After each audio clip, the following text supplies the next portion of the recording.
Olá, sou Ari Protásio, pianista, cantor e palestrante, um apaixonado pela vida, e hoje eu trago mais um vídeo da série Você Pode. Vou conversar aqui com uma pessoa fantástica, Luiz Alberto Melcher de Carvalho e Silva. Ele é economista, é professor, é consultor em agronegócio e o restante ele vai contar para vocês, porque esse homem faz muita coisa. Confira esse vídeo, mas antes, não se esqueça, deixa aí o seu like, compartilhe com seus amigos e caso não esteja inscrito aqui no canal, se inscreva. Luiz, muito obrigado por me receber aqui hoje, é uma satisfação muito grande conhecê-lo. Eu que agradeço a oportunidade de falar um pouquinho. Luiz, você é cego desde nascença? Não, eu perdi a visão com 14 anos.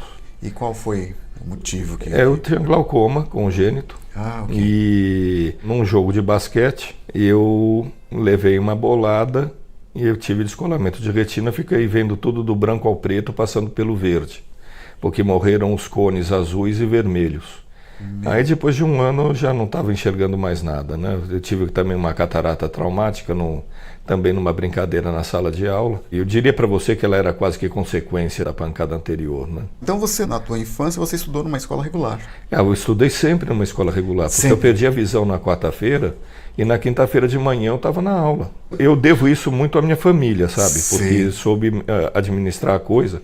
E devo também muito aos jesuítas, porque eles nunca discriminaram, né? Sempre houve cegos estudando no Colégio São Luís, onde eu estudei lá. Eu queria fazer um parêntese, que eu acho que isso é muito importante. Quando eu tinha 12 anos de idade, o oftalmologista me disse que eu perderia a visão até os 25 anos de idade, eu perderia de uma forma ou de outra. Certo. Entende? Porque a glaucoma ela vai estragando a retina de fora para dentro, né? Então eu tenderia a visão tubular até que um belo dia eu não chegaria mais. Né? Mas isso se eu tomasse todo o cuidado do mundo, se eu não pulasse do trampolim, se eu não nadasse, se eu não jogasse bola, se eu não andasse a cavalo, se eu não andasse de bicicleta e tal. E eu, com essa idade, eu tomei talvez a decisão mais madura da minha vida.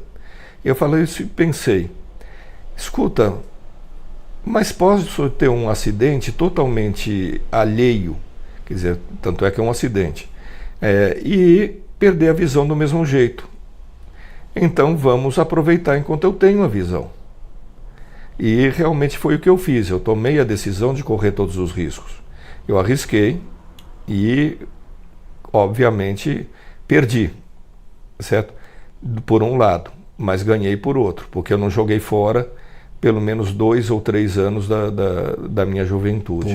Pode viver intensamente. Isso, né? É engraçado, né? Porque a gente amadurece assim da noite para o dia, né?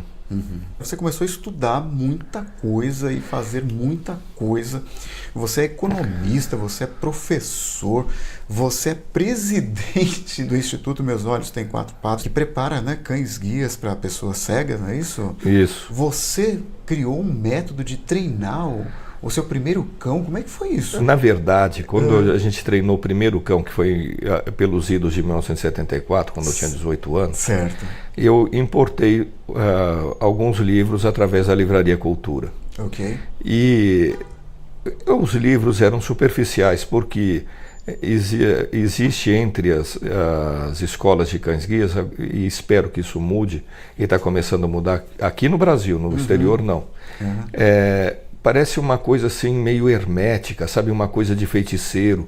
Então ninguém conta para ninguém o que faz, é tudo escondido, sabe? E eu contratei um treinador, eu ganhei um cachorro, um pastor alemão chamado Führer, foi a cobaia. Garanto a você que nós fizemos tudo errado. Foi um erro atrás do outro, mas tudo errado. Sabe o que é errado mesmo? Sim, imagino. Né? E se o cachorro me guiou até morrer, foi porque ele era bom.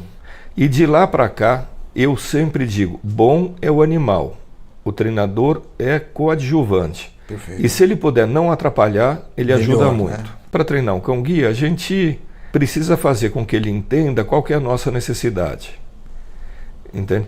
E o que nós somos como pessoas cegas e tudo mais. Perfeito. E quando a gente consegue fazer isso, eu não tenho que treinar mais nada, porque daí para frente a inteligência dele supre. A inserção do cão-guia para o cego, ela tem aumentado, o cego tem aceito melhor isso. Como é que você enxerga isso? Vamos lá.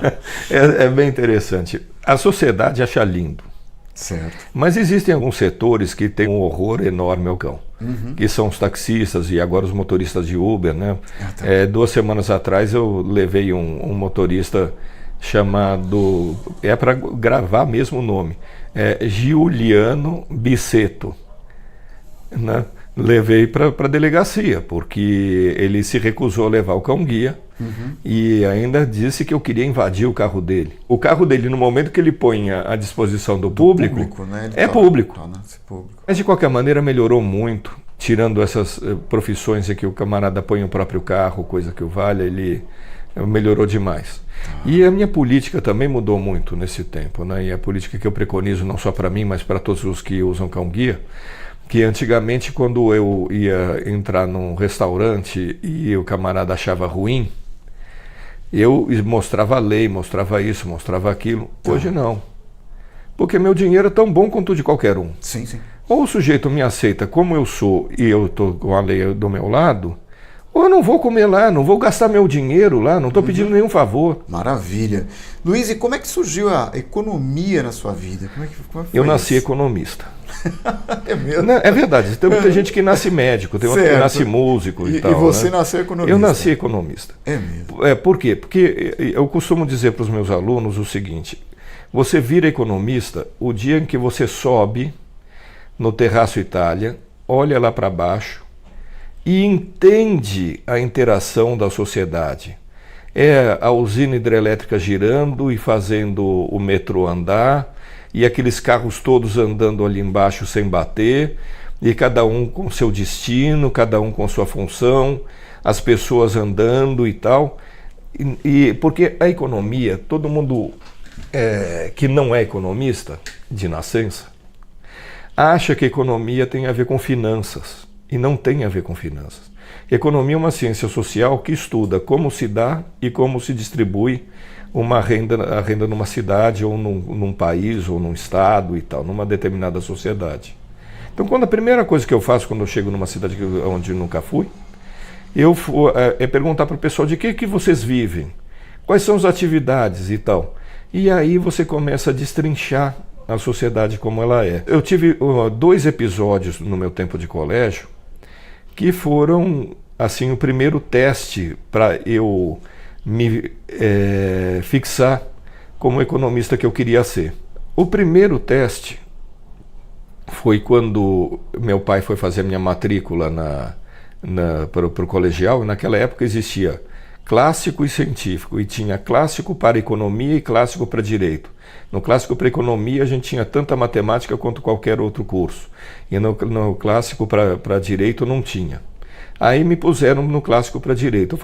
Eu cheguei, quando eu vi que eu estava inscrito ali, eu peguei, não vou entrar em sala de aula, fiquei no pátio. Aí o cara, não, você tem que entrar, não vou entrar. O secretário da escola, que era o seu Chico, não, mas eu falei, não vou entrar porque eu quero ser economista. E aí ele falou assim, mas cego não aprende matemática. Eu falei, cego burro não aprende matemática, é diferente. Certo? E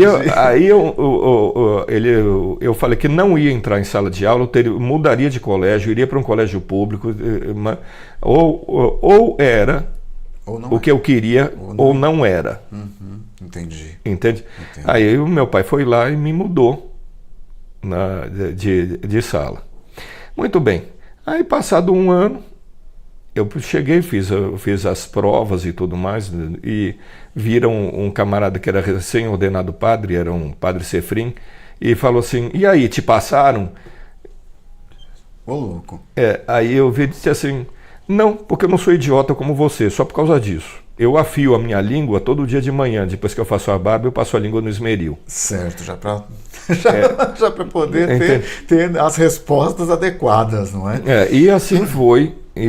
Aí depois eu fiz o vestibular, passei em 4º lugar, terminei a faculdade em 3º lugar. Se formou por que faculdade? No São Luís mesmo. São Luís mesmo. É que na época era melhor da América Latina. Aí eu fiz o mestrado na PUC. Eu entrei em segundo lugar no mestrado na PUC. Poxa, que aí maravilha. Depois eu fiz o teste para ir para os Estados Unidos, para a Colômbia. Eu já tinha um mestrado naquela época. Sim, sim. Aí fui para lá, fiz a pós-graduação em Economia Internacional.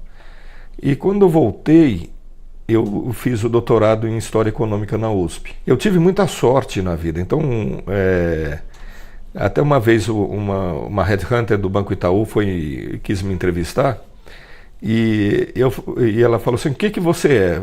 Eu falei assim, eu sou um sortudo. Ela virou para mim, olha, a primeira vez que um candidato a uma vaga diz que teve sorte. Eu falei assim, primeiro, eu não sou candidato a uma vaga, você que me chamou. E segundo, que eu tive muita sorte, porque eu quis criar cavalo, criei. Quis conhecer o mundo, conheci. Quis criar cachorro, criei. Tudo que eu quis fazer na minha vida, exceto ter filhos que eu não tive, e eu gostaria de ter tido, por mim eu até adotaria uns 6 ou 7. Mas, não, adotaria, eu adoro criança. Sim. Senão não seria professor também. Você dá aula em universidades. Sim, eu dei aula, né? Agora eu estou fora da universidade há quase 5 anos. Tá. E você deu aula em classes para muita gente. Sim. As classes deveriam ter aí, em média, de quantos alunos? Tinha uns 80. E, Luiz, a tua deficiência chegou a te atrapalhar em algum momento dessas aulas? Claro que sim, claro que sim. Mas aí você tem que adaptar, você tem que se adaptar. Uhum. Então, por exemplo, eu sempre chamei um secretário para fazer a chamada, chamada no fim da aula. Uhum. Não era assinar a lista, compreendeu? Sim. E se bem que, olha, se o cara quisesse faltar, que faltasse. Eu estava lidando com criança, claro. Cara, assiste a aula se quiser. Com certeza. Porque depois a prova ele faz do jeito que ele puder também. E não vai passar. Com certeza. E na hora de fazer a prova, eu sempre tive um método muito interessante, quando não tinha tecnologia ainda. Uhum. Eu fazia sempre 4 provas. E imagina uma sala de aula com fileiras, uma ao lado da outra. Então, na primeira fileira, os alunos faziam prova A e B. Na segunda, fazia C e D. Na terceira, fazia A e B. E na quarta, fazia C e D. Entende? Então, de maneira que não tinha ninguém com prova igual um ao lado do outro. Tá. Certo? Aí teve uma vez, por exemplo, a primeira vez que eu fiz isso, porque o aluno quer testar. Claro. Aí tinha muito mais prova A do que B.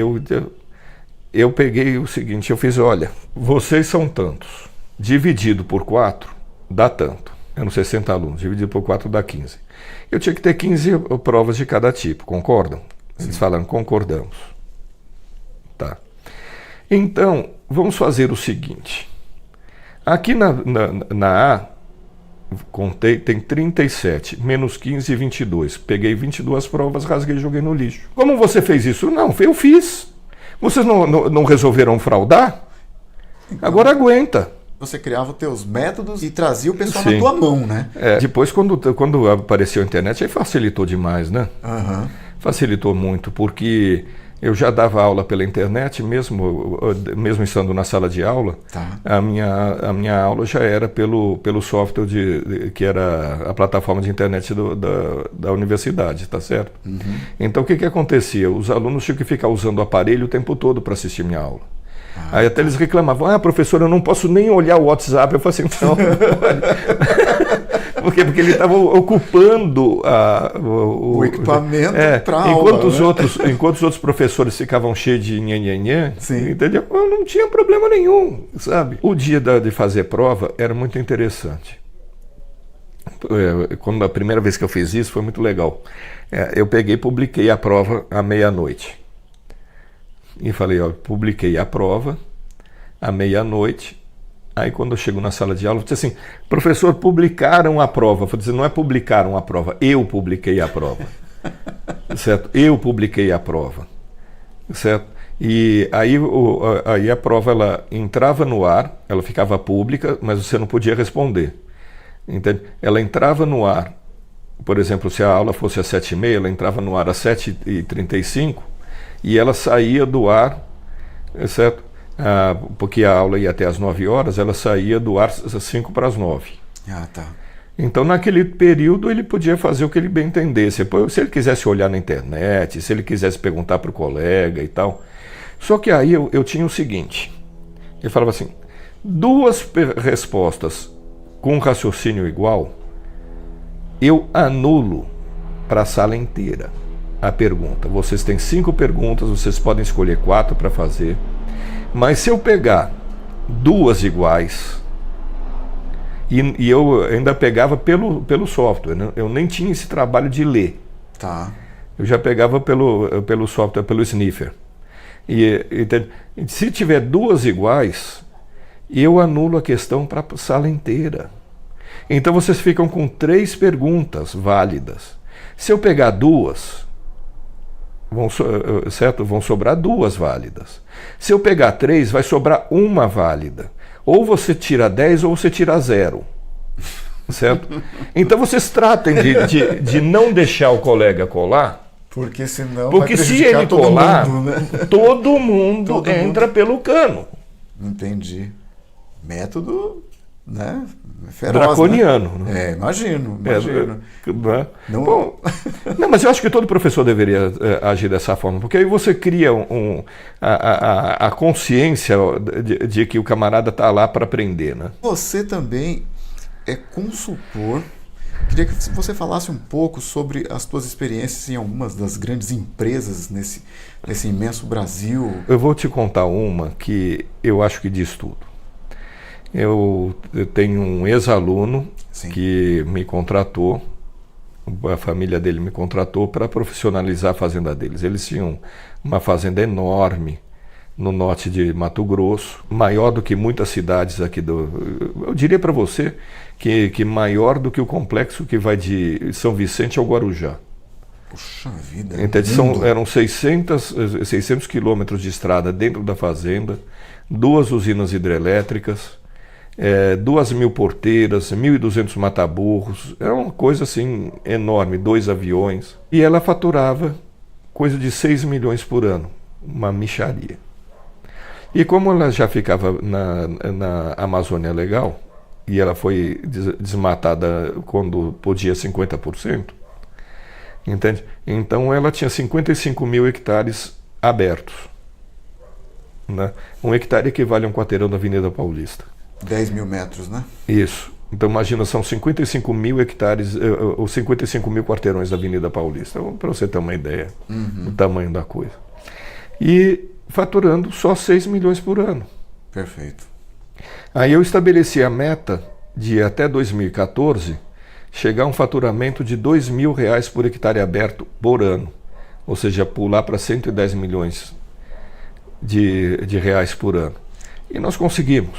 Então, basicamente é isso, você chegar e, como é a missão da empresa, é transformar uma fazenda numa indústria no campo. Você tem uma empresa hoje chamada Geagri, que hoje a função é fazer isso. Nós somos 3 sócios. E Luiz, você, por ser deficiente visual, você teve algum tipo de preconceito, algum tipo de resistência quando você chegava para apresentar um projeto, para mostrar o seu trabalho? Quando eu passei a ser o empresário, parou.